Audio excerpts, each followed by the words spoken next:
Africa Content TV.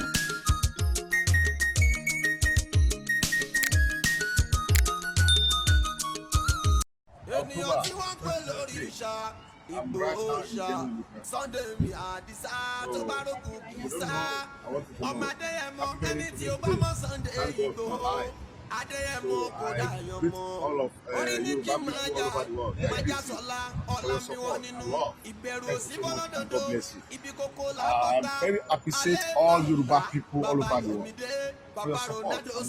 God bless you. Today is 10 October 2023. I'm right now in Germany with my family. Mo dúpẹ́ lọ gbogbo ọmọ Yorùbá káàkiri ayé. Oṣù kẹwàá. Bẹ́ẹ̀ni. 2023. Bẹ́ẹ̀ni. Mo wà nílùú Germany pẹ̀lú family mi báyìí. Mo dúpẹ́ lọ gbogbo ọmọ Yorùbá káàkiri ayé. Pàápàá jùlọ bàbá mi Bánjí Akíntóyè. Mo dúpẹ́ lọ́wọ́ yín. Gbogbo ẹ̀yẹn ẹgbẹ́ YSDF. Bàbá òkè bí ọ̀run. Yẹmí ni mo fẹ́ dárúkọ.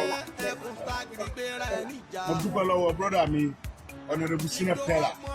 Ó sojú ọ̀sẹ̀ yìí tó tì í fún ọlọ́ọ̀bá mi tó tẹ̀ tọ̀. Thank you so much. Mo kí gbogbo Yorùbá pátápátá ẹ̀kọ́ àdótì ojú mi tì. Ilé rẹ̀ ní jayín tàmá. Mi ò ní jayín fún mi láíláí. Àgbọ̀gbọ̀ àti gbogbo àdáyà. Adébò dílé ní ìlàsì ọlọ́run. Òun lẹ gbọ́ yẹn o lọ́wọ́ Olúwa mi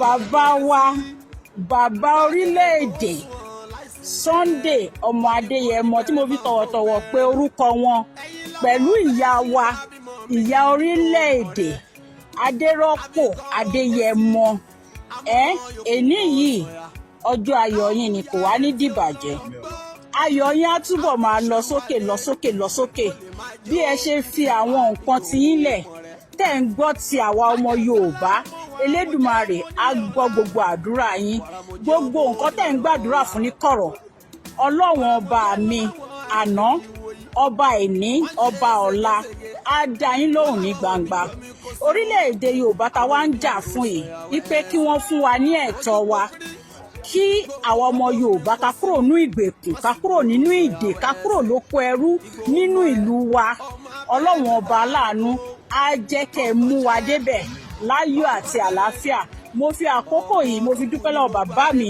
Professor Adébánjí Akíntóyè bàbá rere ojú ẹ̀mí yín báyìí lẹ máa fi kó wa wọ ilẹ̀ òmìnira yẹn a ní dúró ìṣẹ́jú kan fún yín lọ́jọ́ yẹn láìpẹ́ láì jìnnà bàbá a máa gbégbá ọpẹ́ a máa jójó ayọ̀ tó ju eléyìí tá à ń ṣe lénìí fún májàsọ́lá lọ gbogbo ẹnu ọpẹ́ wa lọ́dọ̀ Elédùmarè kò ní dìbàjẹ́ kò ní kan lágbára Èdùmarè májàsọ́lá Ìgbòho Òòṣà owó baba Dámì owó baba Yọ̀mídé ọkọ Adérọ́pò ọkọ Tóyọ̀sí in fact mo bá yín yọ̀ o inú mi dùn tán bá gbé tírélà sí ọkàn mi bá wọn máa yọ̀ lọ ní gẹ̀ẹ́rẹ̀ irú ọjọ́ ìní ìpò ṣojú ẹ̀mí mi irú ọjọ́ ìní ìpè mi tí ìtẹ̀lé àwọn 2x2 àbí 4x4 náà ń pè wọ́n irú ọjọ́ ìní yìí pé mo dúró tán mo yìí wà lẹ́yìn bàbá mi àti lẹ́yìn ìyá mi in fact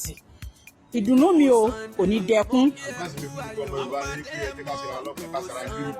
Bẹ́ẹ̀ni. Ẹ má jẹ́ ká bẹ̀rù gbogbo nǹkan tó bá ṣẹlẹ̀ sẹ́dá aláyé pẹ̀lú àkọọ́lẹ̀. Ẹ má jẹ́ ká gbọ́ tẹ́lẹ̀gàn ká mọ̀ wò sẹ́yìn kálukú lè sọ tó bá wù. You can say anything you like about me. I don't care. Because Ọlọ́run ló dá mi bẹ́ẹ̀. Ohun tí mo fẹ́ ká múra ni pé ká ṣe ara lọ́kàn ká múra tán. Ẹ má jẹ́ ká bẹ̀rù. Eléyìí ìtajọ wà lẹ́nu ẹ̀ àṣeyọrí la máa ṣe ń bẹ̀. Àṣẹ. Ọlọ́run dẹ̀ wà fún gbogbo yín. Ọlọ́run bá mi dúró ti gbogbo ọmọ Yorùbá àtọkùnrin àtọkùnrin tẹ̀ nífẹ̀ẹ́ bí káàkiri. Ọlọ́run wà nífẹ̀ẹ́ yín ẹ̀ nípa ẹ̀. Ọlọ́run wà ọjọ́ bíi mi ní ọjọ́ kẹwàá oṣù kẹwàá ọdún 2023. Ọlọ́run wà fún òmìnira fún mi wípé ìlú Jámánì ló wá sí ọjọ́ ìlànà fámìlì yẹn. Ọlọ́run tóbi bẹ́ẹ̀ ni.